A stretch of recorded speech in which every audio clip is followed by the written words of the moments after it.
Assalamualaikum warahmatullahi wabarakatuh. Alhamdulillahirabbil alamin. Wassalatu wassalamu ala asyrafil anbiya'i wal mursalin wa ala alihi wa sahbihi ajma'in. Qala Allah ta'ala fil Qur'anil Karim, a'udzu billahi minasy syaithanir rajim. Bismillahirrahmanirrahim. Subhanaka la ilma lana illa ma 'allamtana innaka antal alimul hakim.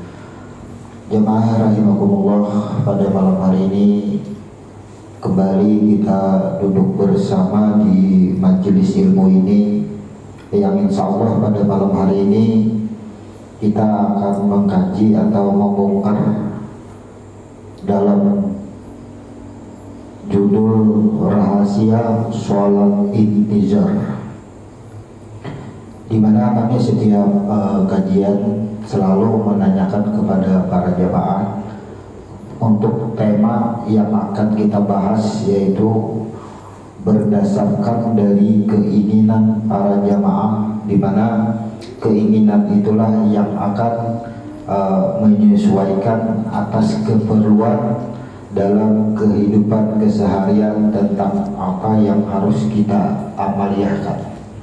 Jadi pada malam hari ini kita akan membahas yaitu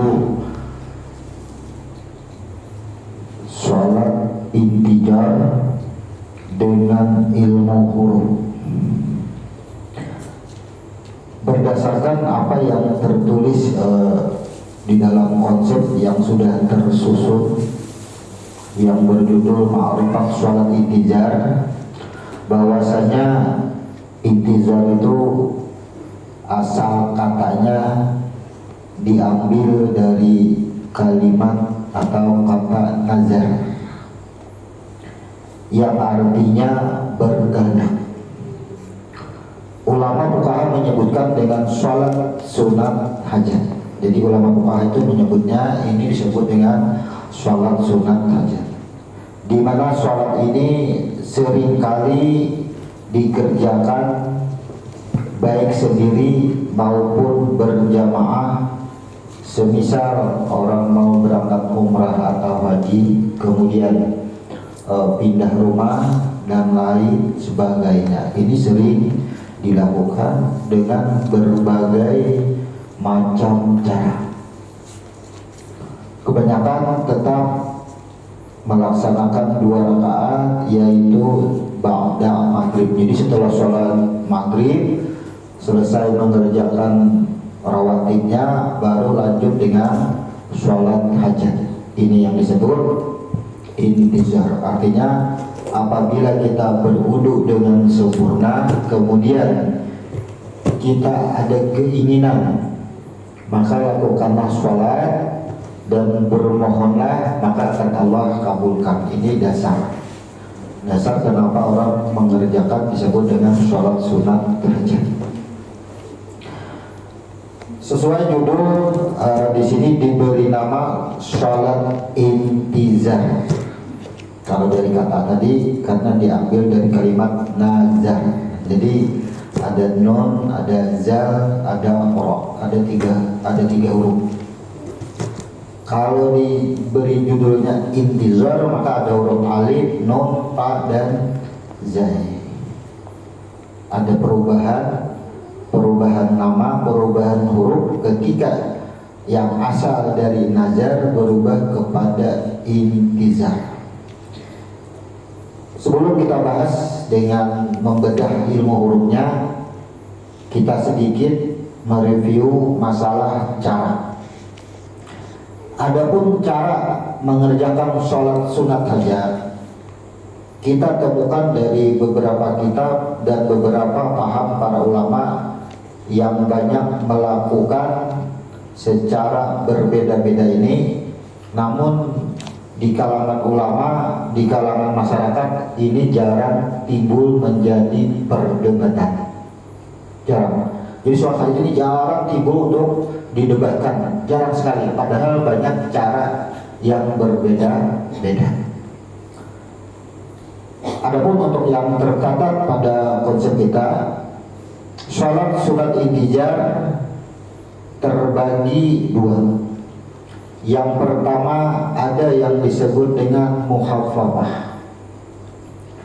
Kemudian ada yang disebut dengan sikolah. Apa ya? Apa artinya muhafafah? Muhafafah artinya disebut dengan sesuatu yang ringan.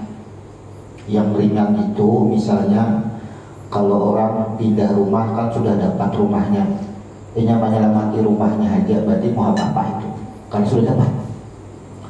Kemudian orang hendak berangkat umrah atau haji, kan tinggal berangkat aja lagi, lalunya mengundang untuk mengadakan sholat hajat. Nah itu disebut dengan muhafafah karena sudah kawat, sudah bisa dilaksanakan.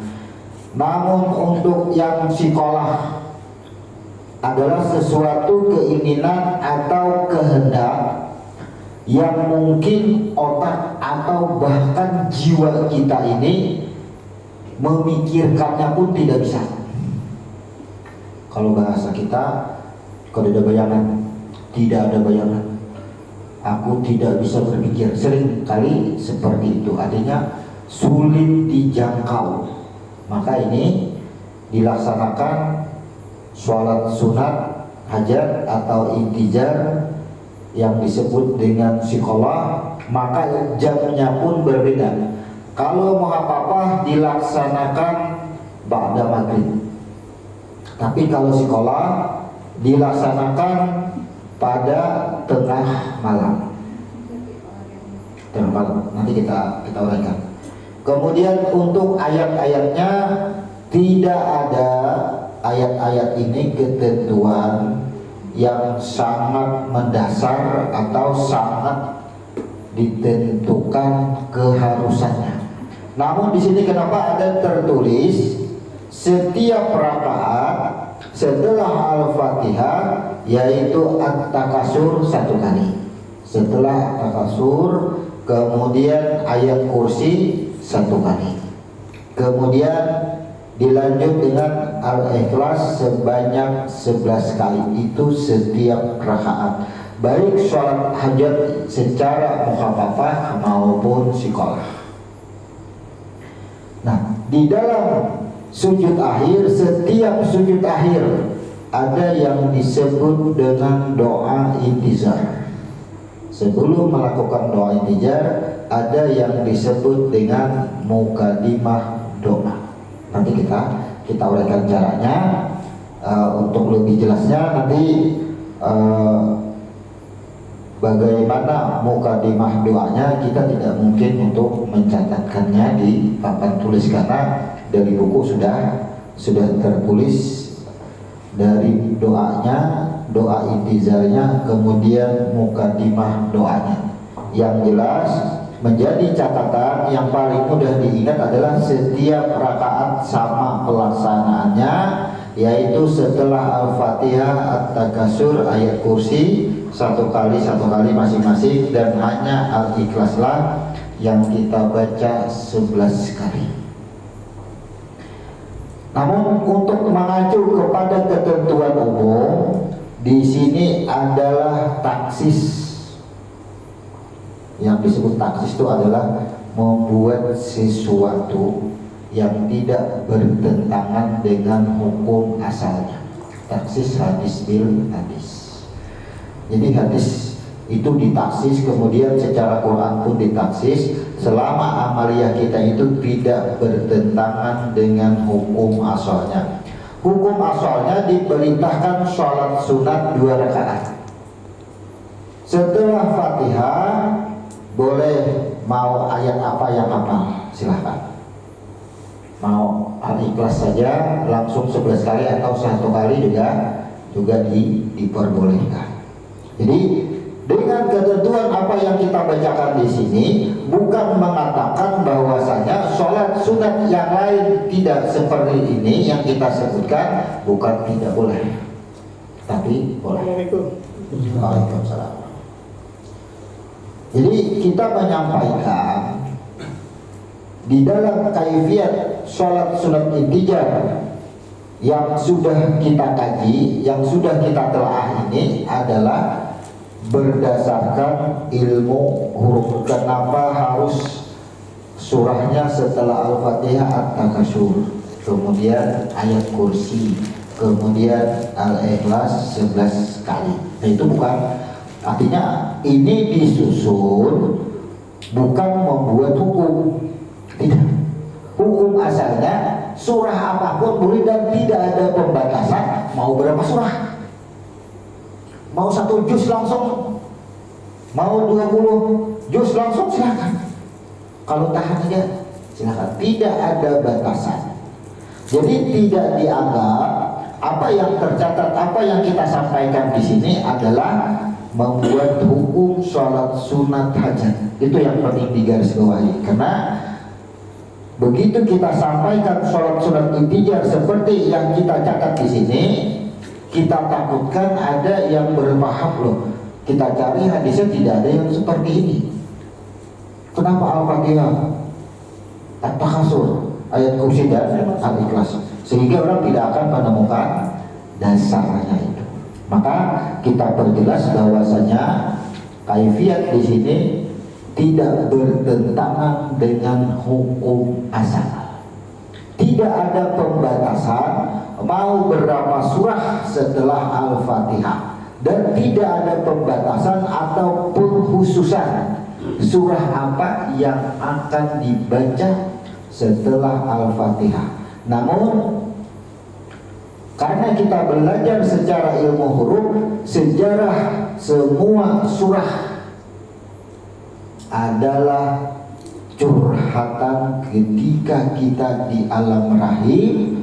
Setelah Al-Fatihah itu adalah suatu perjanjian kita sebelum dijahirkan ke alam dunia. Oleh karena itu kita mengambil surah-surah yang bertepatan dengan apa yang akan kita kehendaki atau bersesuaian dengan tujuan ketika kita menginginkan sesuatu. Itu dasarnya. Jadi kita sangat hati-hati. Kenapa? Karena orang hanya bisa mendengar setelah Al-Fatihah itu dijadikan suatu permasalahan hukum sembahyang itu baik wajib maupun sunnah. Itu ibadah sudah Al-Fatihah itu semuanya itu kan ada rukun lagi. Sudah surah termasuk rukun lah, tidak termasuk rukun.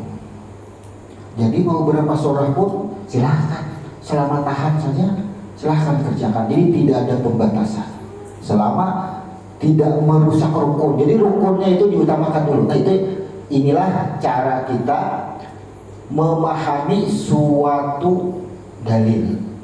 Jadi makanya kalau belajar hadis itu, kalau ini ada guru itu asal tahu hadisnya itu sahih langsung gawi, tapi tidak mempelajari sejarah hadisnya. Ini yang sangat berbahaya. Kita langsung saja menuju kepada judul dulu kita bahas, agar kita bisa memahami apa dan kenapa harus diberi judul intizar. Selama ini kan hanya tahu judul aja, apa garang intizar, oh salat sunat hajat ya. Di sini kalau intizar tadi kita jelaskan asal katanya daripada kata nazar, maka ada 3 huruf, nun, zal, dan ra. Kalau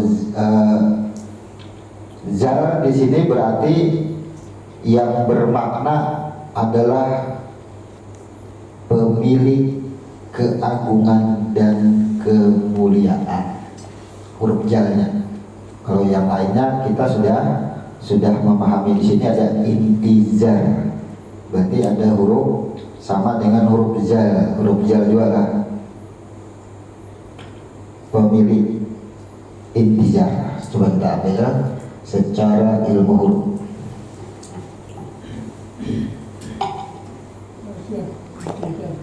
Intizar berasal dari huruf nazar, kemudian ada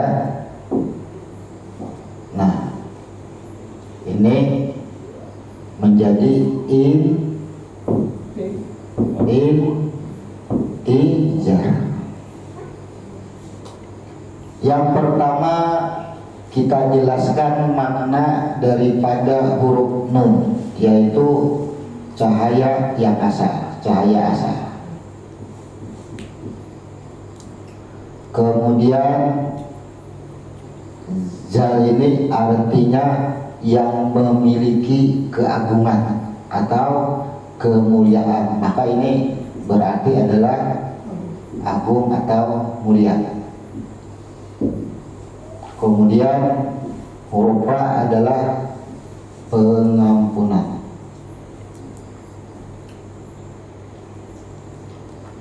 Kita langsung lanjut kepada kalimat intizar.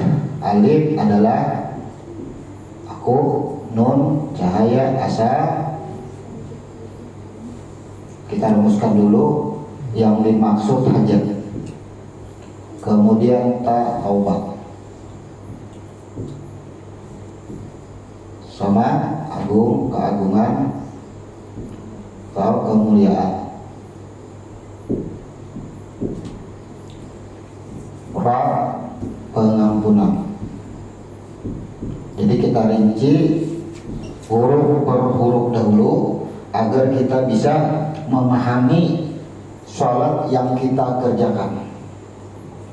Intijar asal katanya nazar, kalau diartikan adalah kehendak. Ini arti yang sesungguhnya dulu. Ini diartikan dengan kehendak. Kenapa diartikan dengan kehendak? Kita buka dulu hurufnya. Dari mana kok bisa diartikan nazar ini dengan arti berkehendak? Dari mana? Sedangkan dari hurufnya yang pertama huruf nun, cahaya yang asal. Maka huruf nun di sini menjelaskan kepada huruf zal dan huruf ra. Apa maksudnya?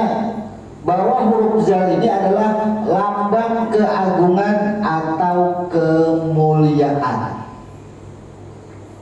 Lambang keagungan atau kemuliaan.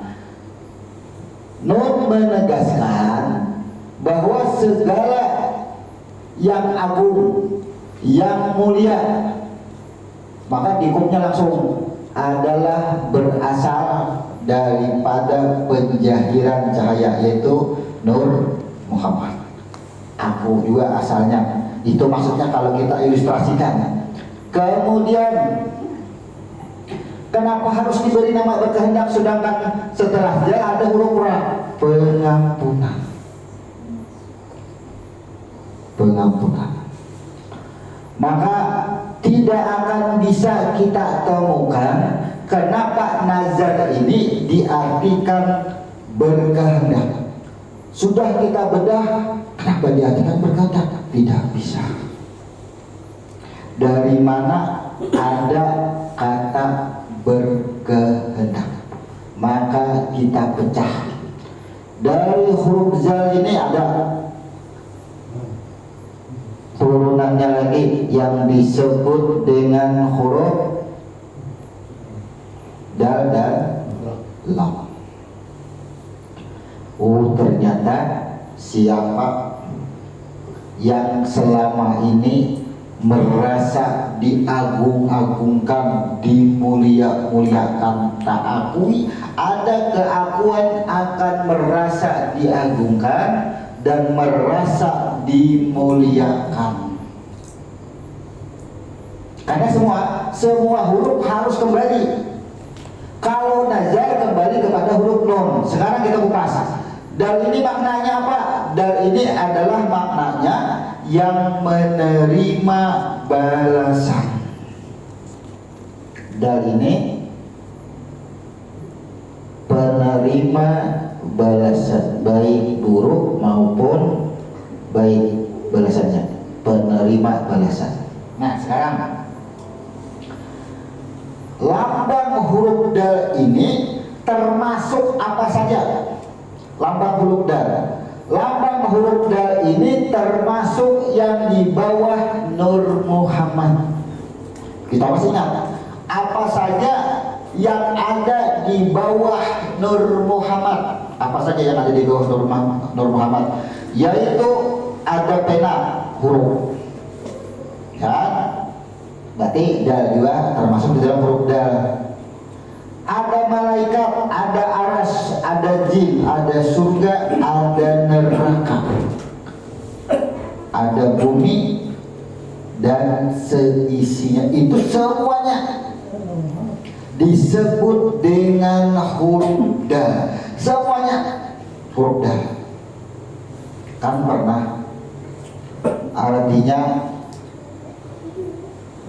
tukang cabuti nyawa itu siapa? Biasanya malaikat siapa? Ya, Israel. Setelah sabarataan dicabut nyawanya, tak tinggal seorangan lagi sidin. Siapa tukang cabut sidin? Tukang cabut nyawa Israel siapa? Kan ada. Kan semuanya harus kembali dan mendapat balasan. Kemudian Allah bertanya, Israel, habiskah sudah yang dicabut? Habis sudah. Adakah lagi yang tertinggal? Jadi Israel ada yang tertinggal untuk mencabut. Nah, itu maksudnya. Maka disinilah ayat yang berbunyi ini yang diperdebatkan ulama. Kullu nafsin dha'iqatul maut. Tiap-tiap yang bernyawa, tiap-tiap yang bernapas, kullu nafsin. Sekarang Israel itu bernapas lah. Kami cari orang ini di debat nih. Ini kada ini ulama tetap beda pendapat. Ya, beda pendapat ulama. Ada yang mengatakan ada pembagian. Lalu bertentangan, maka harus kembali kepada ahad. Nah, disinilah kalau kita gambarkan, kalau kita lukiskan, harus kalau kita gambar bahasa, kayaknya ada paham dari ahad ke Ahmad. Ya, turun kepada Nur Muhammad. Nah, yang disebut huruf dal itu yang di bawah sini semuanya. Nah, kita baca sini. Nih. Nah, semuanya yang di sini ini lambangnya adalah huruf dal. Ini huruf dal semuanya. Seluruhnya lambangnya huruf dal. Semuanya yang di bawah Nur Muhammad ini yang menerima balasan. Dunia dan seisinya, ada pohon, ada gunung, semuanya menerima balasan, tidak terkecuali. Wah, kan di sini ada yang namanya pena, huruf, kalam. Kemudian ada aras, kemudian malaikat, jin, kemudian apa lagi? Jin, surga, neraka, apalagi ini aras sudah, malaikat, jin, surga, neraka, adalah mahfuz. Nah, semuanya ini yang dikatakan huruf dal dulu kita perjelas dulu di sini. Kemudian bumi. Ini bumi, 7 lapis langit, 7 lapis bumi, dan seisinya lengkap Adam sampai diri kita. Kita rinci dulu huruf dal. Alam semesta. Ya kan, alam semesta beserta isinya. Ini ada bintang-bintang, matahari, semuanya di sini ada. Semuanya. Termasuk sini diri kita, ada pohon di dalam dunia, ya, ada kucing, tikus, semuanya ada di sini. Ini dikatakan huruf dal yang menerima balasan. Itu maksudnya huruf dal. Kemudian setelah huruf dal itu ada huruf lam. Mana huruf lam? Huruf lam disebut dengan makhluk. Nah, jadi huruf lamnya ini masuk ke dalam lagi huruf lamnya ini, yaitu bumi. Nah, bumi disebut huruf lam yang pertama karena kalimat Allah. Makhluk di dalamnya adalah lam yang kedua. Nah, ini lam. Itu marahnya lam. Jadi lam ini bisa kepada diri kita. Makhluk. Lam pertama, buminya dahulu, wadahnya sama dengan tubuh kita ini. Nah, untuk lam kedua, makhluk berarti isinya. Di dalam huruf lam ada huruf mim. Nah, huruf mim inilah yang disebut jiwa, yaitu kepada diri kita khusus.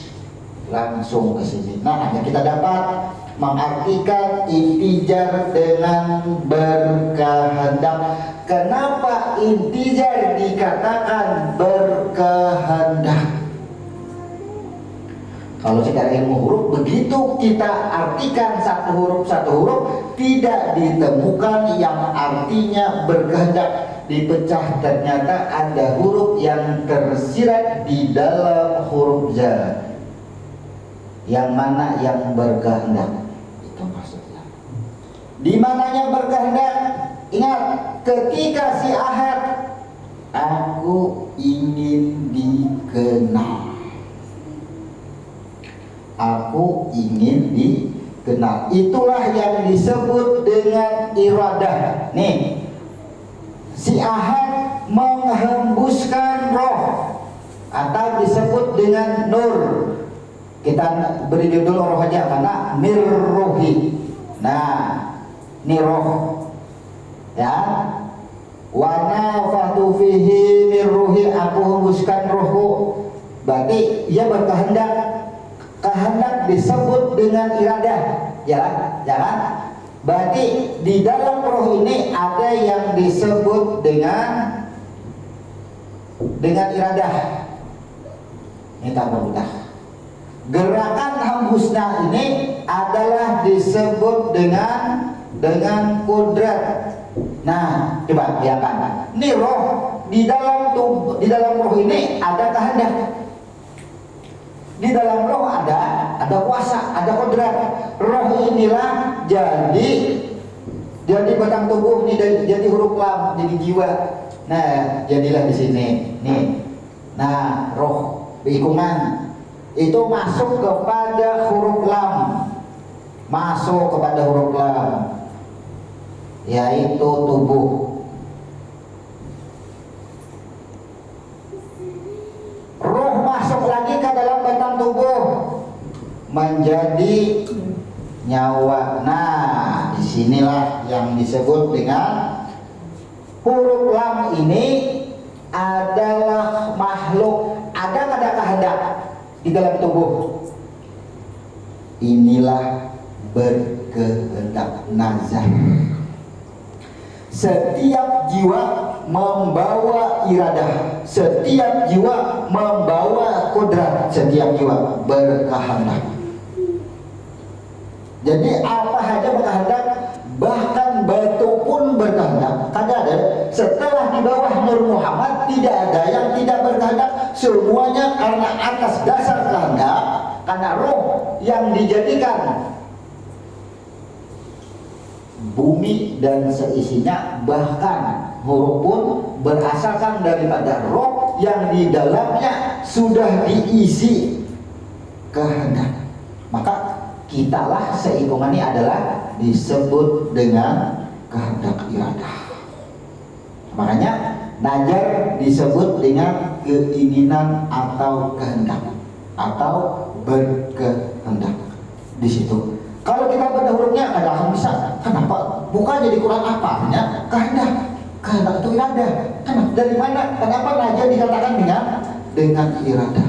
Maka barang siapa yang berkehendak, ya tadi, barang siapa yang berkehendak, ingatkan, sesungguhnya kehendak itu adalah berasal dari cahaya yang asal. Nih, cahaya yang asal ini maksudnya. Bila kita menginginkan sesuatu apapun, tak akui keinginan itu tidak dikembalikan kepada cahaya yang asal, maka keinginan itu adalah akan memunculkan keakuan. Itu makanya ketika kita sembahyang menginginkan sesuatu, tapi kita kadang meleburkan, tidak mengembalikan keinginan itu kepada asalnya, maka ketika keinginan itu tidak dikabulkan, bahasanya tidak dikabulkan, tidak terjadi kecewa, itulah keakuan. Dan apabila keinginan itu tidak dikembalikan, dikabulkan, terjadi, maka muncullah rasa hebat, ya kan? Hebat, dikabulkan, doanya dikabulkan, nih merasa diagungkan. Inilah yang menyesatkan kita, merasa diagungkan, merasa dimuliakan. Hati-hati, orang mengagungkan kita, orang memuliakan kita karena doa kita dikabulkan terus, kehendak kita dikabulkan terus, diadakan terus. Hati-hati, ia akan merasa diagungkan, merasa dimuliakan. Tapi orang yang berkehendak, baik ia laksanakan dengan sholat, dengan usaha apapun, ia kembalikan kehendak ini siapa sesungguhnya asal kehendak itu, leburkanlah kehendak yang ada pada diri manusia itu, hilangkanlah manusianya, maka kehendak itu akan naik ke atas, kembali kepada asal, maka tidak ada lagi keakuan. Ada lagi keakuan kita, dikabulkankah? Kada dikabulkankah? Kada ada lagi, tidak ada lagi bahasa dikabulkan atau tidak dikabulkan. Kenapa? Karena ia hanya tugasnya beribadah. Dia kembali kepada kehendak. Selama berarti najar itu patokannya adalah pada huruf zal. Bila tidak mengenali huruf zal ini, maka nih hati-hati, huruf ra.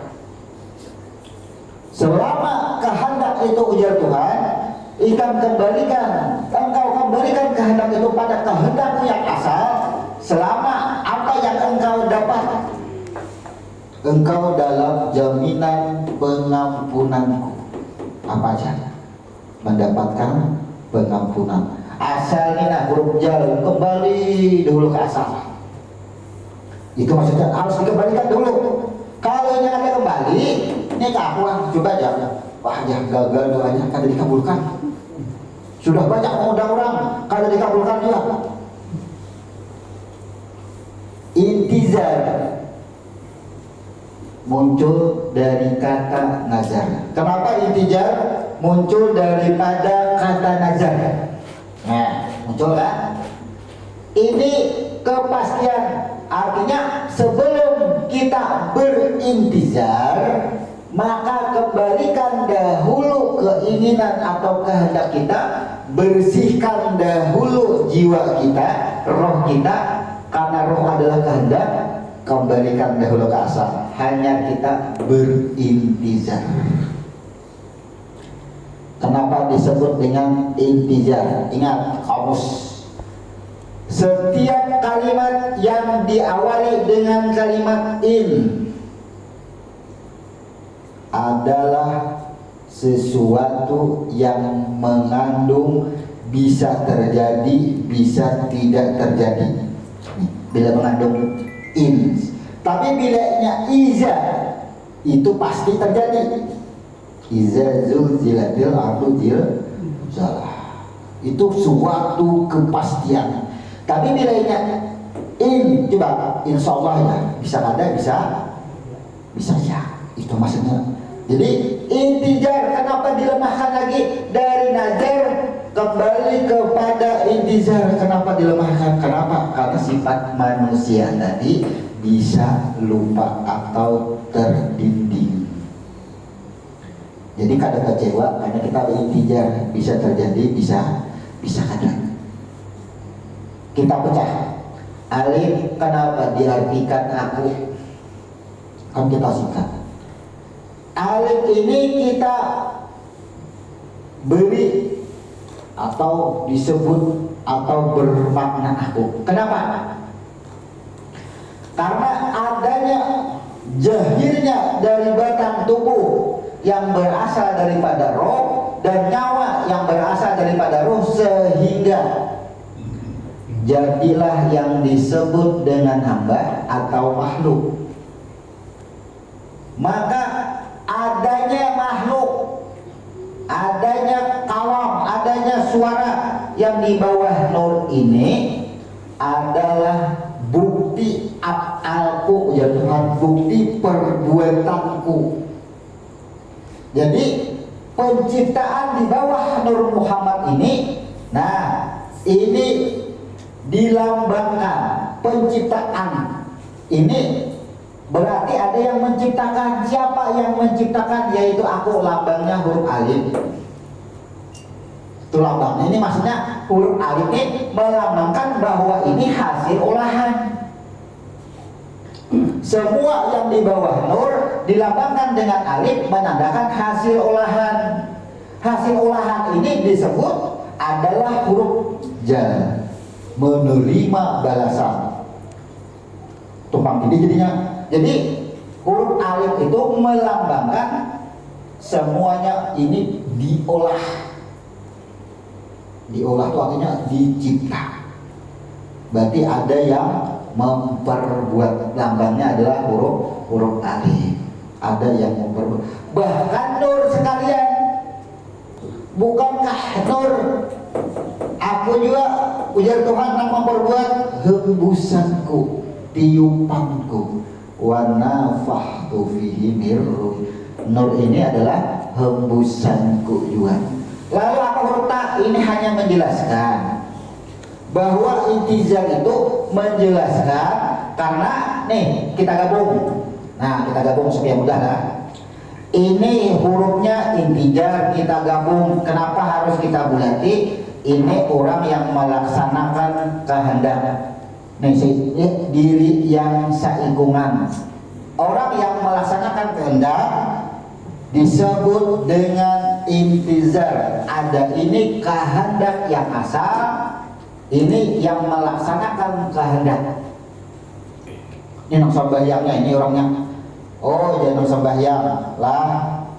Semuanya dahulu nih cahaya, jangan teringat boleh. Engkau aku hembuskan. Ke alif juga bolehnya. Kemudian dari hembusannya itu disebut dengan mirruhi. Sering orang memberi nama dengan Ahmad. Kenapa ada huruf ta? Ingatlah bahwasanya roh atau nur yang dihembuskan tadi adalah roh yang sudah dibersihkan atau disucikan. Jadi huruf ta ini melambangkan roh yang sudah disucikan. Kemudian lah, karena disucikan itulah nih, kalau ada disucikan, kadang mungkin ada kata-kata yang memiliki keagungan atau kemuliaan. Jadi hati-hatilah, mantap-mantap sudah bersih, ya kan? Kita ini diwanti-wanti. Oh, batang tubuh, oh nyawa yang ada di dalam batang tubuh. Ketika engkau dimuliakan, ketika engkau diagungkan, ingat, kembalikan. Sesungguhnya batang tubuhmu itu dan nyawamu itu adalah aku. Jangan diakui ketika orang memberikan keagungan kepada kita, orang mengagungkan kita. Jangan sampai terpedaya, diwanti-wanti kita. Jadi apabila ini kita pahami, oh sadar daripada roh yang disucikan. Kemudian mata-mata sudah bersih, baju bersih, oh pakaian dipuja-puji orang, ya kan, dimuliakan orang, hati-hati, tergelincir kita.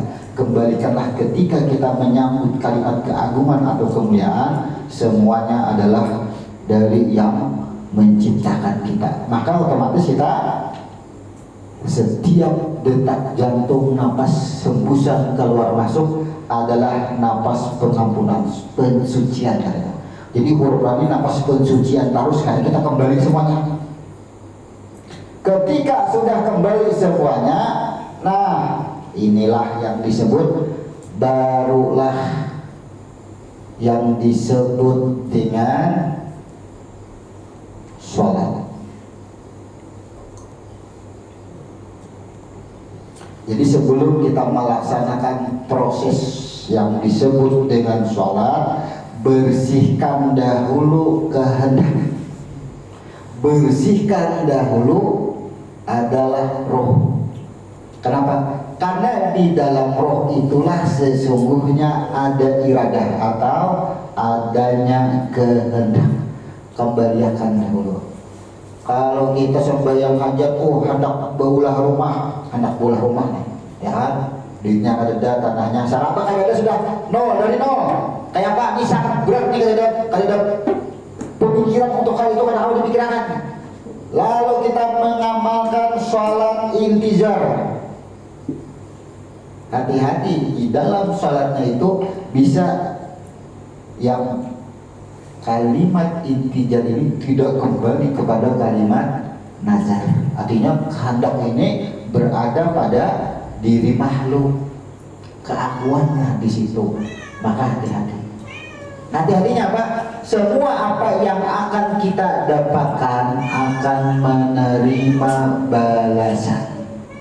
Hati-hati, baik yang kita dapatkan, buruk yang kita dapatkan, disebut dengan balasan. Jadi kalau hendak menggawe intizar, kalau hendak menggawe hajat, kawalah dahulu mengembalikan kehendaknya sampai naik ke atas. Jangan ada yang berkehendak itu pada diri makhluk. Kenapa? Batang tubuh yang daripada roh tadi kehendaknya ada di dalam roh. Di dalam nyawa ada iradah dan ada kodrat. Makanya tubuh ini sudah ada kehendak dan sudah ada kodrat, tapi kada mau bergerak karena belum ada nyawa. Jadi nyawa dihembuskannya itu pun karena ada iradah dan karena ada kodrat, sehingga klik sehingga batang tubuh ini bisa berkehendak dan bisa bergerak karena adanya nyawa di dalam batang tubuh. Kemudian ini dasar, ya, dasar sebelum kita berdiri betul mengerjakan intizar. Bunyikan dahulu, sempurnakan dahulu nazar kita. Yang dimaksud dengan sempurnakan itu adalah ketahui tujuan kita, ketahui diri kita, kenali diri kita. Bagaimana cara mengenalinya? Ingat, cuman satu huruf, yaitu huruf za. Kenali dahulu, ternyata batang tubuhku dari kulit, daging, darah, urat, tulang, belulang, semuanya berasal daripada rohnya. Nah, hati-hati ini. Kita menjelaskan batang tubuh berasal daripada rohnya akan didustakan. Kenapa? Karena kita berasal daripada setetes air, pertemuan dari dua mata air. Dipermes dengan itu, ya kita kita ini hanya menarik langsung. Kita biar tidak salah paham. Ini manusia, ini kita sebut manusia. Ini manusia kan? Batang tubuh yang sudah bernyawa disebut dengan manusia atau insan. Huruf Latin aja, manusia. Di mana asalnya manusia? Air. Ya, air berasal daripada ayah dan ibu, naik ke atas Adam. Nah, daripada Adam daripada tanah kita diciptakan sekali supaya jangan salah paham. Nah, ini kejadian manusia. Tanah berasal daripada Nur Muhammad, naik ke atas. Nah, ini maksudnya, ini rinciannya supaya jangan salah paham. Kan? Banyak yang mendustakan. Kenapa? Anggap aja dia manusia, anggap aja Nabi Muhammad. Orang langsung mengatakan bahwa Nabi Muhammad daripada nurnya roh ini bisa disebut dengan Nur Muhammad. Sebutan nama juga, Allah pun nama juga. kita ini muslimin muslimat itu ribut pada nama seberdaan, pada asma, menyembah nama masih tidak mengenal pemilik namanya, itu yang paling bahaya. Ya, ini contoh, anggap aja ini Nabi kita, Nabi Muhammad. Ada yang mengatakan daripada nurnya masih didustakan. Karena anak basaru misluhu. Ya, dari tanah juga yang sama. Nabi pun berkata itu, ya. Jadi hadis dan Quran itu jangan dipertentangkan. Ini silsilahnya, urutannya. Jujur, cuma kita langsung ke sini. Ini urutan kejadian semuanya dari Nur, ya. Jadilah bumi alam semesta, tanah, kemudian Adam, ya. Dari Adam bersatu dengan Hawa, memunculkan air, ya kan, sebut dengan air mani. Jadilah diri manusia dan selanjutnya mengalir banyaklah tubuh manusia. Bujur itu ada salah. Orang langsung ke sini aja. Nah, inilah yang disebut dengan huruf jar. Kembalikan dulu najarnya itu. Najar itu yang bernajar siapa? Batang tubuh dan nyawa. Yang bernajar ini adalah iradahnya, kehendaknya. Awalnya berkehendak menginginkan sesuatu karena adanya nyawa. Nyawa adalah daripada rohnya juga. Nah, itu kembali sudah, hanya kita lanjut ke sini memahami makna tujuan kita untuk melaksanakan intizar. Kalau sudah kita pahami, oh ternyata dari najar itu suatu kepastian. Apa yang pasti? Tubuh dan nyawa kita pasti adalah rohnya. Ya, roh yang dihembuskannya pasti sudah kembali. Lalu kita syariat jalan. Jadi ini ditambahkan syariat, disebut dengan intijar, karena cara mengembalikan kehendak itu bisa pas, bisa kada dalam kehendaknya, bisa terjadi, bisa tidak. Makanya intijar. Umpama kada takabul juga, tatap roh yang disucikan dikabulkan tetap juga. Ini maksudnya kuncinya, makanya intijar. Jangan sakit hati judulnya gitu, intijar. Bisa terjadi, bisa tidak terjadi, disebut dengan intijar. Tapi kalau bahasa kampung, sholat hajat. Hajat adalah keinginan. Siapa aja? Siapa yang berhajat, siapa yang berkeinginan. Nah, sama itu. Kemudian semisal ini kan tujuan, asal tujuan dasarnya adalah nazar. Berarti yang menggawi ini adalah roh, batang tubuh dan nyawanya. Kemudian yang melaksanakan ritual yang disebut dengan ibadah. Nah, ibadah kan, ibadah disebut dengan ibadah. Maka makna daripada persaksian kita asyhadu alla ilaha illallah wa asyhadu anna muhammadan abduhu. Salat sebelum dikerjakan, batang tubuh aja diperintahkan untuk dikembalikan. Kehendak dan nyawa roh sudah dikembalikan. Kenapa salat disebut dengan ibadah? Karena yang begawi itu batang tubuh, yang bernyawa disebut abduhu. Jangan sampai tadinding. Kalau sudah bisa kita mengembalikan kehendak iradah tadi, tadinding dengan batang tubuh yang bernyawa, inilah yang akan bahaya memunculkan keakuan. Ingat ya Tuhan, bukankah Engkau sudah bersaksi Muhammad dan abduhu wa rasuluh.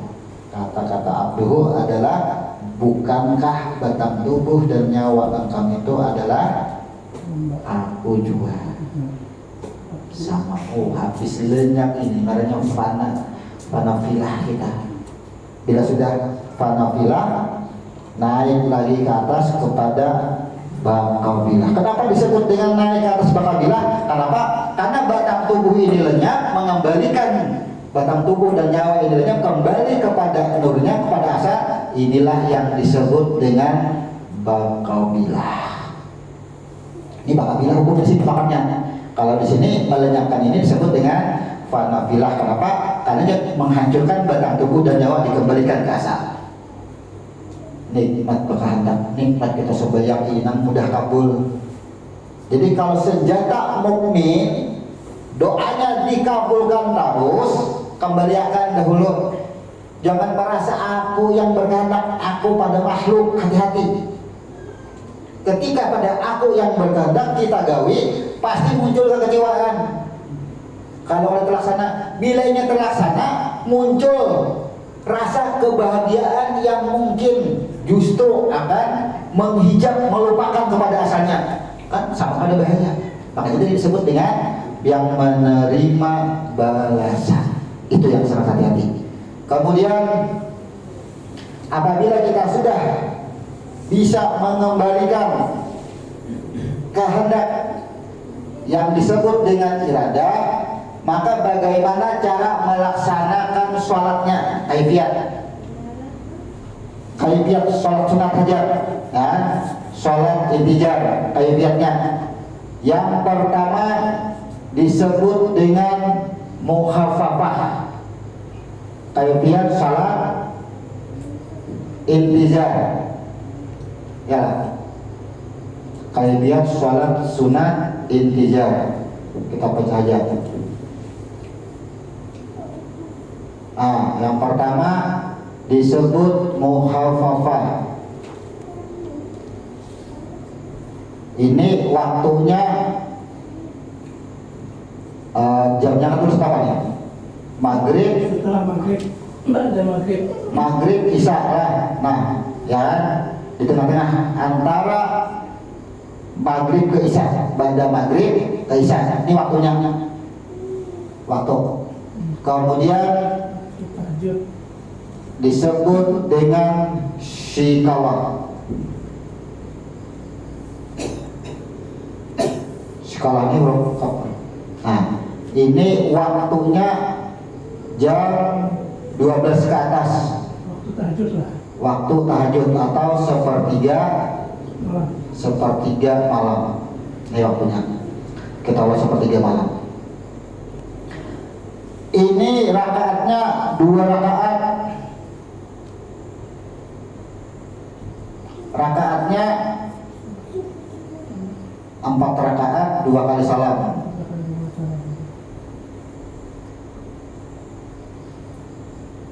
Nah, 2 kali salam. Sudah paham? Kedua-duanya tiap rakaat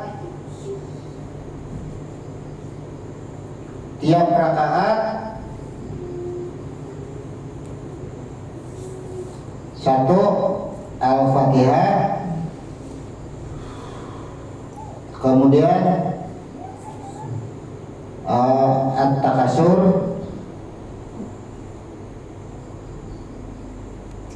kemudian ayat kursi,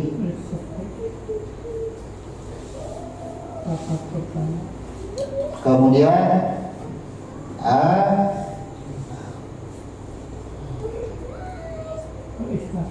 selesai.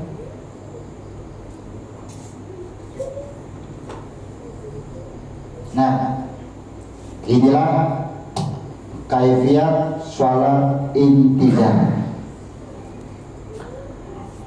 Sebelum mengerjakan ini, rumusnya pahami itu dulu.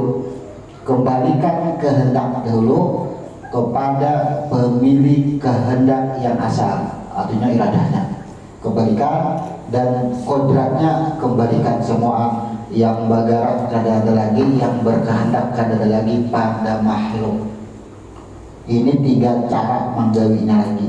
Jadi nang begawi nang ini nang seikumat ini sudah ada keakuan lagi sudah. Nah, kenapa kita harus sebutkan ini? Kemungkinan kalau untuk golongan kita sudah cara dan sering mengerjakan ini. Tapi ada orang-orang yang mungkin ingin mengetahui bagaimana kaifiatnya. Nah, kemudian catatan, setiap sujud akhir dia dinamakan sujud akhir itu adalah pada rakaat yang kedua. Jangan setiap sujud akhir rakaat pertama kan yang sujud akhir. Artinya disebut sujud akhir adalah pada rakaat yang kedua sebelum berdoa maka harus membaca mukadimah doa dahulu.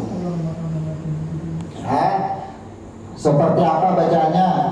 Mukadimah doa sudah tercatat di buku. Yang belum mengetahui silahkan mungkin tanyakan ke admin seperti apa bunyi mukadimah doanya sampai ia berdoa. Kemudian apa dasarnya? Nih dasar. Kalau Fatihah ini rukun hal pasti. Ini rukun. Nah, selebihnya kita mau surah apapun hendak ada surah ini silahkan. Kita kan digugat. Kenapa ini kada ditemukan caranya seperti ini? Bisa. Ya. Kenapa harus at-takasur? Tujuannya at-takasur. Setiap roh yang dihembuskan ke dalam batang tubuh sebelum jahir kita ini dijahirkan ke alam dunia itu ada pesan-pesannya apa? Jumlah pesannya itu 114 surah. Pada nyawa, pada iradah dan kodrat itu memberi atau dibebani pesan 114 surah termasuk at-takasur. Mungkin at-takasur sudah paham semuanya. Kenapa harus at-takasur?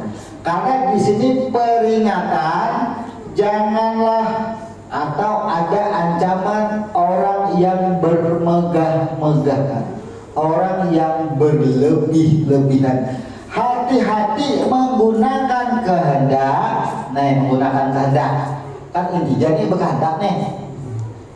Tujuannya hanya untuk bermegah-megahan. Jadi kita melaksanakan kehendak itu atas ini remnya.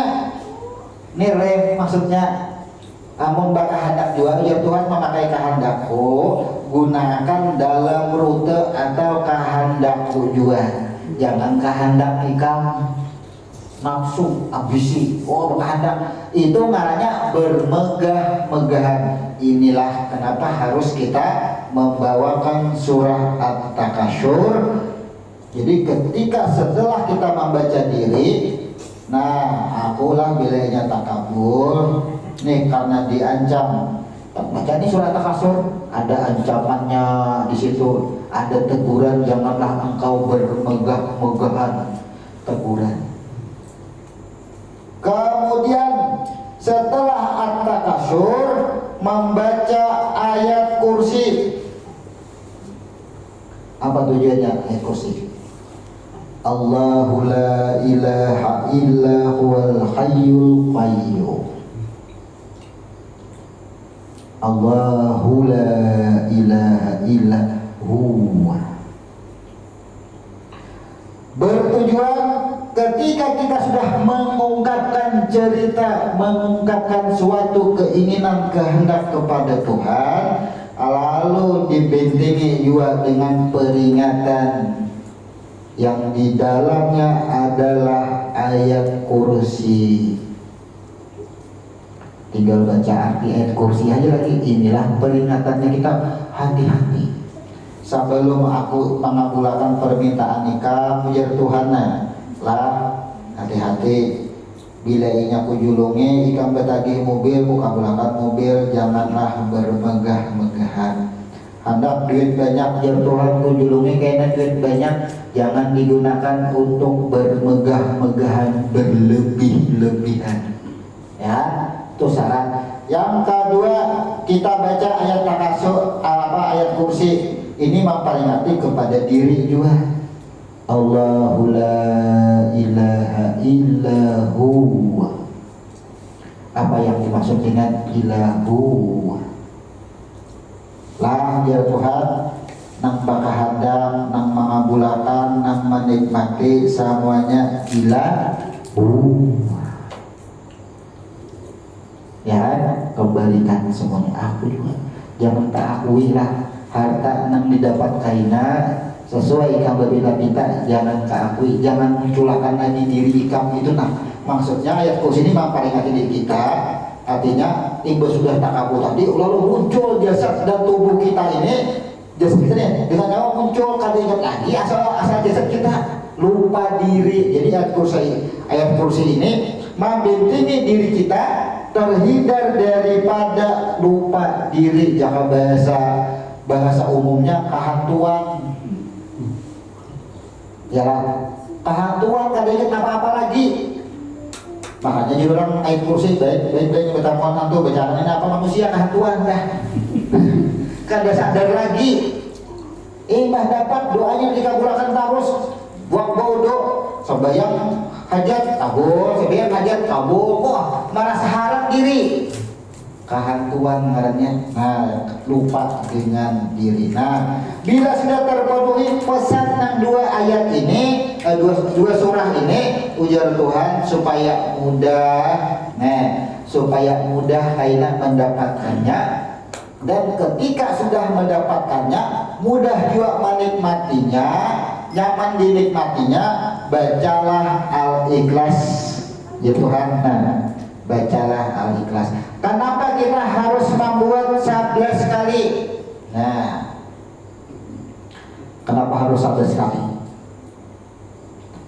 Coba amuni nyoba hitung 1 sampai 9, berbuli pulang ke 1 ya, berbuli pulang ke 1, 10-nya ya, tambah lagi 1 berarti adanya di angka 2. Ini rumus 2 ini lambangnya adalah alif lam ha, roh yang sudah jahir. Bila inya coba 1, coba hitung lah 1 sampai 9, 1, 2, 3, 4, 5, 6, 7, 8, 9, habis sudah angka tuh udah lagi sudah 0 itu lain angka ya kan. 10 ke 1, 11 ke 2, gugurnya ke 2, makanya angka 22. Orang banyak memilih angka 22 itu bagus. Rahasianya di mana? 2 adalah sama dengan alif lam ha. Ini rumusnya. 2 itu alif lam ha. Coba kita ingat ya. Yang disebut Allah itu yang mana? Nih, ketika nur sudah jahir kawa dilihat jadi samuaan, inilah yang disebut dengan ini Allah samuaan. Nah, ini Allah samuaan, itu maksudnya. Berarti bilanya 11 kali, paham lagi kira-kira kenapa harus 11? Karena harus jahir. Ini sudah pada tadi ini diperingati samuaan, hanya menjahirkan kabul karenanya. Makanya harus 11. Bila ingat 7 kali Al-Fatihah, nah siapa? Al-Ikhlasnya 7 kali. Misal 7 kali adalah masih proses pensucian, belum jahir. Itu maknanya, proses makna daripada angka. Bolehlah 7 kali, boleh. Berarti pensucian kada jahir apa yang dikehendaki, kada menjahirkan apa yang dikehendaki. Bila 11 kali jahir apa yang dikehendaki, karena alif lam ha buktinya adanya perbuatan. Kemudian ada huruf lam, bumi dan seitinya, ada huruf lam lagi, isi daripada bumi. Semuanya berasal daripada aku, berasal daripada ha, daripada jat. Inilah angka 2. Nah jadi kenapa harus 11 kali? Karena kita ingin jahir apa yang kita kehendaki. Amal 7 kali ini pensucian, makanya kita melaksanakan sholat sunat pada malam Lailatul Qadar. Kenapa 7 kali al-ikhlasnya? Karena kita mensucikan roh kita 7 kali. Tawaf 7 kali. Allahumma ja'alni minat tawabin, ya kan? 7 kali tawaf itu 1 kali tawaf itu putarnya berbanding 10 kali 7 berarti 70 kali. Bukan kadar dasar. Kenapa harus kita tetapkan? Kenapa sholat sunat malam Lailatul Qadar harus 7 kali? Karena tujuan sholat itu adalah untuk membersihkan roh. Kenapa sholat intijar al-ikhlas yang 11 kali? Karena intijar itu menjahilkan keinginan. Itu maksudnya. Nah, amun seandainya sholat hajat sambaran haja ayatnya itu baliknya ramuk-ramuk, bukan kadasa. Boleh aja juga, boleh. Tapi itulah yang sering lupa. Apa lupanya? Merasa aku yang berkehendak. Ketika kabul, yang bermegah-megah. Ya, setelah yang bermegah-megah, muncullah keakuan. Nih, pada ayat kursi dah. Ya, ada peringatan sudah ayat kursi. Diperingati sudah ayat kursi. Jadi kita mengembalikan kehendak kita itu, koridornya itu kada keluar. Nah, kehendaknya berikan kepada kehendak Tuhan, nyawa berikan kepada rohnya yang asal. Kemudian dia ingin menjahirkan sesuatu. Nah, wanti-wantinya atau kasur. Jadi kita lawan bos, ada undang-undangnya boleh menagih ini dengan syarat ini atau kasur adanya. Bila sudah dijulungi bos, ya jangan merasa diakui. Itu maksudnya ayat kursi. Nang menikmati siapa, nang menjulungi siapa, fasilitasnya itu siapa. Terbenturlah dengan ayat kursi. Ayat kursi ini menjahirkan aja lagi. Kenapa alasannya harus 11 kali? Menjahirkan, itu intinya. Nah, jadi kita simpulkan bahwasanya pada malam hari ini kita mengkaji yang disebut dengan sholat sunat hajat, atau dengan bahasa Arabnya sholat sunat intijar. Sholat sunat intijar diambil dari bahasa nazar. Apa yang dimaksud dengan nazar? Nazar adalah berkehendak. Dari mana dapat rumus berkehendak? Ada pada huruf za.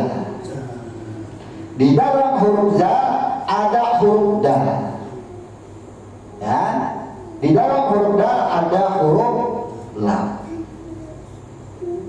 Inilah ditemukan arti berkehendak. Karena di dalam huruf lam itu ada huruf mim yang disebut dengan jiwa. Di dalam jiwa ada iradah dan ada kodrat. Karena di dalam jiwa ada nyawa, yaitu sifatnya.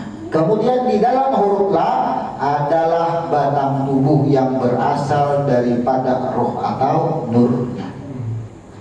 Kemudian kenapa tidak disebut dengan sholat nazar, disebut intijar? Karena sholat itu adalah disebut dengan syariat, yang disebut dengan ibadah.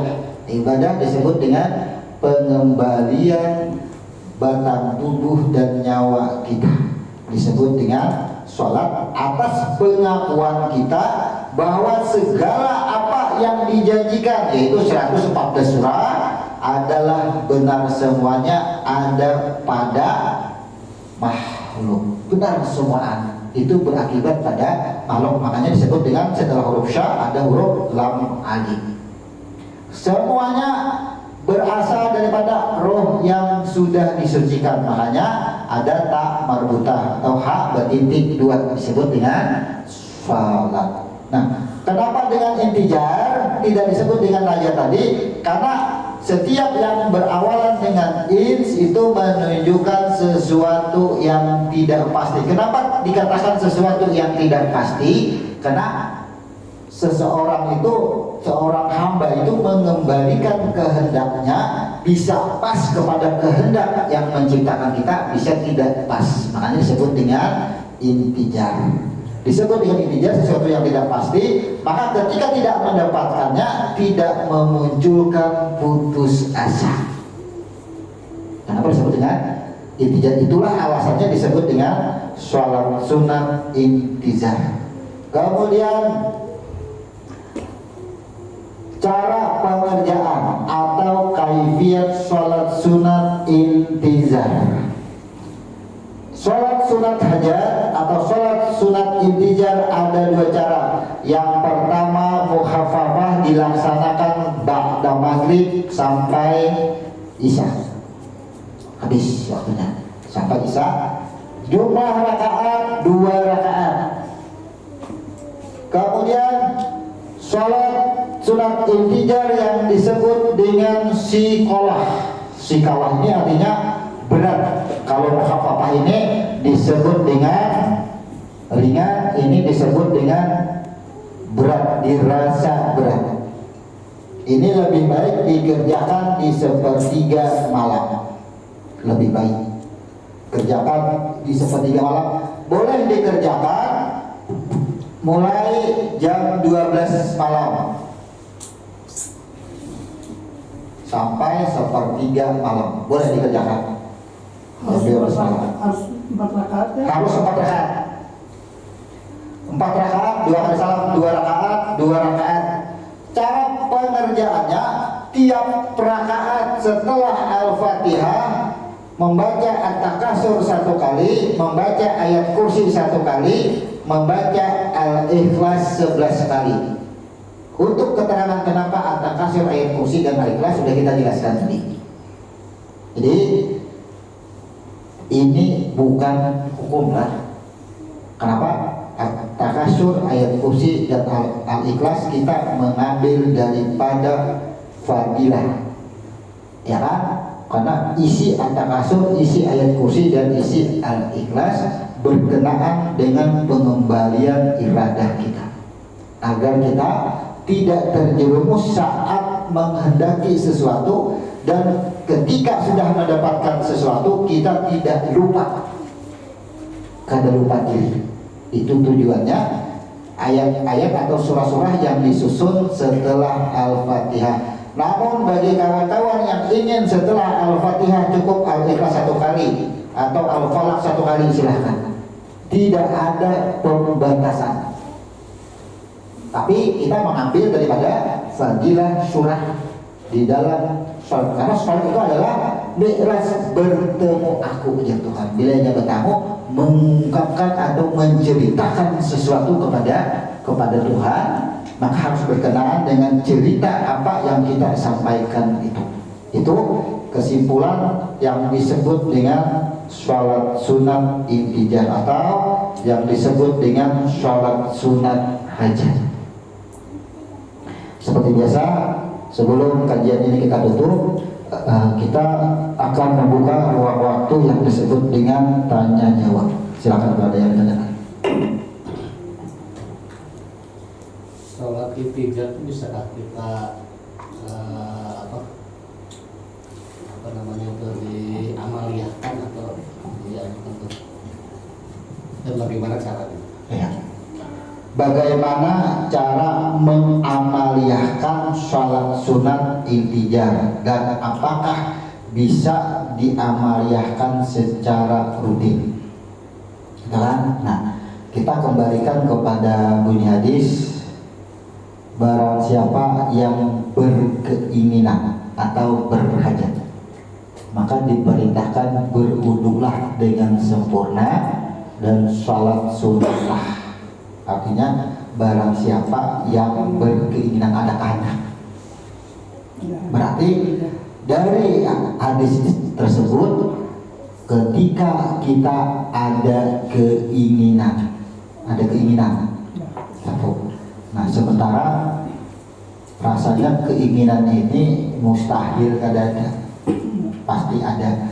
Cuma keinginan ini antara mukhafafah dan sikalah. Misalnya aku hendak makan bakso, misal ringan aja, ngarannya itu ada perlu dengan mukhafafah, ada perlu dengan sholat sembahyang hajat, hanya tahu mendapatkan itu bisa, ya kan?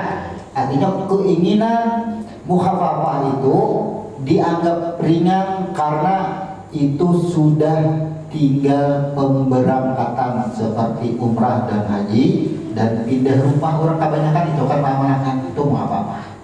Padahal boleh sholat sunat intijar mukhafafah ini dikerjakan menginginkan sesuatu. Misalnya anak berlagi sepeda, boleh. Tuh udah bercari mau usahakan karena kawal juga kan dapat juga duitnya udah, ya kan? Sepeda tuh ringan aja ya lah, masih ringan. Main berlagi mobil kalau apa hanya harus dikalah. Boleh. Jadi tujuan mukhafafah adalah kita tujukan kepada sesuatu yang mungkin kita sendiri menakarnya. Kalau memang dianggap ringan, kelihatan mukhafafah cukup. Tapi kalau otak kita kadang-kadang menerima atau saat bingung dan ragu-ragu, maka kerjakanlah sikalah. Maka jawabannya, bolehkah intijar diamalkan? Tentunya boleh sesuai ketika ada keinginan. Apakah keinginan yang ringan maupun keinginan yang berat. Kemudian bagaimana kalau dikerjakan secara sekolah? Karena sekolah ini waktunya tengah malam paling bagus. Jadi kita sendiri pernah mengamalkan atau mentorikatkan. Torikat itu ngarannya kita merutinkan itu artinya Allah itu sangat menyukai orang yang beramal sedikit tapi rutin, konsisten. Nah, kita pernah mengamalkannya itu selama 45 malam pernah rutin, kada pernah kita tinggal. Bagaimana cara mengerjakannya? Bahwasanya sholat sunat malam itu alangkah baiknya didahului dengan sholat sunat yang ringan. Sholat sunat ringan disebut dengan sholat sunat iftitah, ya. Jadi pembuka. Setelah itu kerjakanlah dahulu. Mana bagusnya, hajat berdahulu atau tahajud? Nah, sedangkan tahajud itu patah hajat. Orang mengartikan tahajud itu adalah inya gasan berpinta-pinta, ya kan? Karena tahajud ya diadakan dengan hajat, ya kan? Kehendak ya hajat. Nah, jadi padahal tahajud itu nanti akan kita bahas secara khusus lah.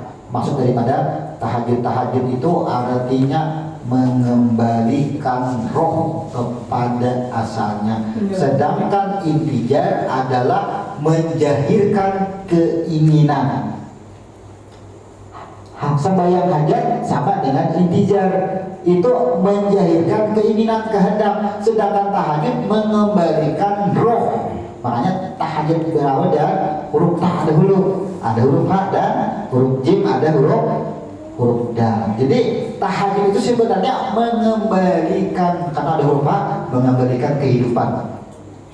Nah, selama ini aku hidup, ini cuplikan sedikit. Sembahyang tahajud itu selama ini aku memandang manusia yang banyak ini tampak banyak. Memandang semua masalah, tak banyak masalahnya. Karena kalau dikembalikan kepada yang asal, kepada yang esa. Nah itu wajib tahajud kita. Makanya tahajud itu seakan-akan wajib digawe. Kenapa? Karena setiap mata dibuka, telinga mendengar, otak berpikir, itu banyak pemikirannya. Bisa ada kembali kepada yang esa. Nah itu harus tahajud, cara mengembalikannya. Makanya tujuan tahajud adalah penyerahan diri yang sebenarnya diri. Mana bagusnya? Kalau kita mengerjakan intijar pada tengah malam, yang paling bagus, ingat ini bukan hukum lah, ini adalah sikap hukum paling bagus. Silakan kalau hendak tahajud berdahulu atau intijar berdahulu, hanya tahajud silakan, kaitan ketentuan sama aja kemana yang didahulukan, ya kan? Kita khawatir kalimat ini dijadikan dasar hukum, kita ada dasar hukum, tapi sikap hukum kita mencari urutannya supaya bagus. Kayak apa bagusnya? Kalau ini tahajud secara ilmu huruf dengan arti menyerahkan diri yang sebenarnya diri, sholat hajat atau intijar menjahirkan sesuatu keinginan, maka bagusnya mana dulu adalah penyerahan diri dahulu. Ceritanya kita menyerahkan diri itu, ya Allah, selama ini semingguan ini aku hidup, mataku ini melihat lampu menyala, kipas angin berputar, kada sadar bahwa lampu dan kipas angin itu sama aja juga satunya pada situ juga. Nah itu maksudnya karena dahulu uji. Pembersihan dahulu, bersihkan diri dahulu, hanya begitu kita. Allah kadang akan memberikan ampunan kalau untuk ada bersih. Makanya setelah dia membuat pengakuan, hanya Allah berikan rahmatnya, pengampunan. Jadi paling bagus kerjakan dahulu sholat sunat yang ringan yang disebut dengan sholat pembuka atau iftitah. Barulah kerjakan tahajud 2 rakaat kah? 4 rakaat kah? Kalau dulu kita selalu mengambil rumus 6. Jadi sholat 2 rakaat yang ringan, kemudian kita kerjakan tahajud 6 rakaat, baru intijar 4 rakaat. Itu 2 kali salam. Jadi kita serahkan diri, bersihkan diri hanya pada tagih. Orang hendak makan itu basuh tangan dahulu, hanya baca. Itu maksudnya jangan disuap dahulu, bersih dulu itu. Jadi kita logika akal kita jalan. Afala ta'qilun. Kenapa ya Tuhan tadi digunakan akal? Afala tatafakkarun. Gunakan akal pikir kita ketika kita menyelami, ketika kita membaca suatu hukum, suatu amalan, mana yang lebih dulu dan seperti apa harusnya bagusnya atau baiknya. Selama kita membuat suatu amal yang ini tidak merusak kepada hukum asalnya atau rukun asalnya, jangan dirusak. Kalau dirusak, mau ubah. Kalau yang ubah itu yang disebut dengan bid'ah, itu mengada-adakan urusan kami. Biar Nabi kan itu nak boleh. Nah, jadi kerjakan dahulu sholat sunat yang ringan, tahajud, kemudian tutup intijar dan ganjilkanlah. Tutup dengan witir. Silakan kalau ada pertanyaan lagi. Di dalam pelaksanaan intijar tadi kan ada 2 dengan cara muhafafah yang ringan dan sekolah maupun yang berat yang dilaksanakan per rakaat 2 kali salam. Di mana di dalam doa terakhir, di sujud terakhir, maksudnya di rakaat keduanya, karena kita tadi masing-masing 2 rakaat di baik maksudnya kita mengerjakan yang di yang berat di sekolah, berarti kan 4 rakaat 2 kali salam. Di rakaat yang kedua atau yang akhir, di situ kan sebelum kita mengatakan waktu ada membacakan mukadimah doa. Allahumma rabbana atina fid dunya hasanah wa fil akhirati hasanah wa qina adzabannar. Kalau tidak salah ada 10 kali. Kemudian dengan doa hajat atau doa khusus yang mengisikan Allahumma inni as'aluka al-sik, yang terakhir itu setelah pertama tarik nafas, kemudian katakan apa yang kita minta. Nah kemudian di rakaat yang keduanya lagi seperti lagi kembalikah atau bagaimana? Kaifiat mengerjakan sholat sunat intijar sekolah. Yang disebut rakaat terakhir itu adalah sebelum salam.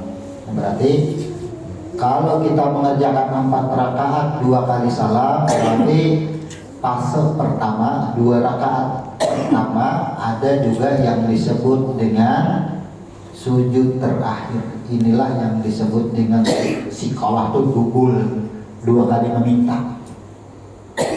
Kalau muhafafah kan sekali meminta aja. Kalau sikalah itu 2 kali meminta, gugurnya ke angka 2. Angka 2 sama dengan angka 11. Nah, jadi tetap kita bocorkan sedikit. Setiap sujud akhir sebelum membaca mukadimah doa, kita membaca doa intijarnya. mana yang disebut dengan doa ikhtiar, yaitu doa sapu jagat. Karena doa sapu jagat ini berawal dengan kalimat Rabbana atina fid dunya hasanah wa fil akhirati hasanah wa qina adzabannar. Maka ketika ini dibaca di dalam sujud, maka diawali dengan kalimat Allahumma. Karena Quran jangan dibaca ketika sujud, batal ketika Quran dibaca ketika sujud. Maka bacalah dahulu doa intijar, doa penyerahan baik dunia dan akhiratnya, untuk mendapatkan kebaikan di dunia dan kebaikan di akhirat. Seperti Allahumma rabbana atina fid dunya hasanah wa fil akhirati hasanah wa qina azabannar. Itu sebanyak 11 kali, sampai sekali baca. Setelah itu barulah kita membaca mukadimah doa intijar yang berbunyi Allahumma inni as'aluka bima aqidil izzi min arosika wa muntahar rahmati min kitabika wa asmikal a'jam wa zadikal a'la wa bikalimatika tammah. Jadi taknya panjang, tammah. Nah, artinya Allahumma inni as'aluka bima aqidil izzi min arosika. Ya Allah, aku minta dengan janjimu yang tertulis di atas aras engkau, wa muntahar rahmati min kitabika, dan kesudahan rahmatmu yang tertulis dalam kitab engkau, wa asmikal a'zami wa zadikal a'la, wa asmikal, dan dengan namamu yang maha tinggi, wa zadikal a'la, wa asmikal a'jab, namamu yang maha agung, wa zadikal a'la, zat yang maha tinggi, wa bikalimatika tammah, dan kesempurnaan kalammu. Jadi wa bikalimatika tammah, tahan nafas, silahkan sebutkan apa yang kita kehendaki. Kenapa? Ketika kita menyebutkan, jasad kita dan nyawa ini sudah pulih, sudah kembali. Jadi menyebutkan apapun boleh sudah di situ, karena ada keakuan lagi. Kalau kita ada memahami ini, maka ketika kita menyebutkan, dikhawatirkan memunculkan keakuan. Maka ketika memunculkan keakuan, memunculkan kesyirikan. Syirik namanya. Nah, jadi silahkan ikuti nantinya, atau dipelajari lagi bagaimana hukum-hukumnya, tata cara pelaksanaan daripada sholat sunat intijar, yang mana apabila ini benar cara pelaksanaannya, terbiasa karena kita sering mengamalkan ini, hanya hitung-hitungan jam, bahkan hitungan hari, paling lawas sekali hitungan bulan lagi sholat tertentu itu. Jadi amalkan ini apabila ada keinginan, dimana mengingat kehidupan sekarang itu mustahil tidak ada keinginan, sangat mustahil. Jadi apa kehidupan kita ini yang dijadikan Allah ke dunia ini, yang kada disamui, yang kada dibekali Allah hidup ke bumi, yang ketika dijadikan ini, kalau ingat ada kehendak, nah ya Tuhan caranya daripada hidup, caranya temui aku dengan cara ini, temuilah aku dengan cara ini, sampaikan kehendak.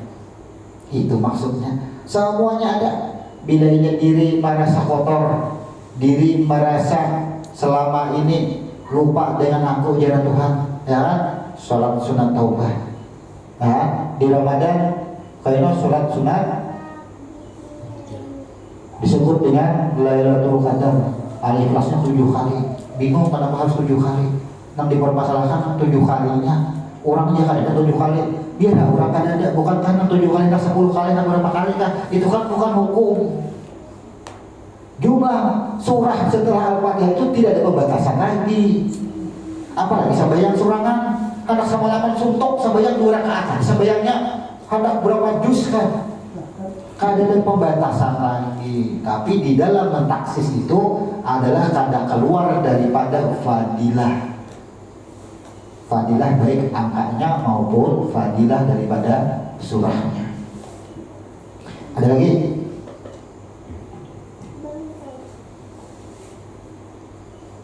Jadi ini temanya sebenarnya membongkar rahasia sholat hajat atau sholat intijar dengan ilmu huruf dasarnya. Jadi jangan sampai sholat intijar ini disalahgunakan dengan maksud adalah memunculkan keakuan atas kehendak yang kita sampaikan. Itu maksudnya. Jadi kalau kita bongkar sudah, ternyata sebenarnya kita ini turun naik napas ini ketika sembahyang tahajud mengabarikan roh, sembahyang intijar mengungkapkan, menjadikan sesuatu yang kita inginkan. Makanya napas turun naik. Dikhawatirkan napas turun naik ini terhijab, terdinding. Ketika sholat tahajud sudah kembali semuanya, ketika ingin mengungkapkan suatu kehendak muncul keakuan. Nah itu khawatir, makanya dipahami dahulu kan, pahami judul sholat ini kan judul umum. Di dalam sholat ada peta khusus pula, jalurnya disebut intijar, disebut tahajud, itu kan jalur-jalurnya semuanya disebut dengan sholat. Jangan peta itu kan peta secara keseluruhan. Oh kalau ini hanya ke Banjar petanya di mana? Oh di sini ke Matapura, di mana petanya sama. Perjalanan semua mi'raj semuaan kita di situ. Itu maksudnya. Kalau sudah ada kita tutup. Subhanallah wa bihamdika asyhadu an la ilaha illa anta astaghfiruka wa atubu ilaik. Assalamualaikum warahmatullahi wabarakatuh.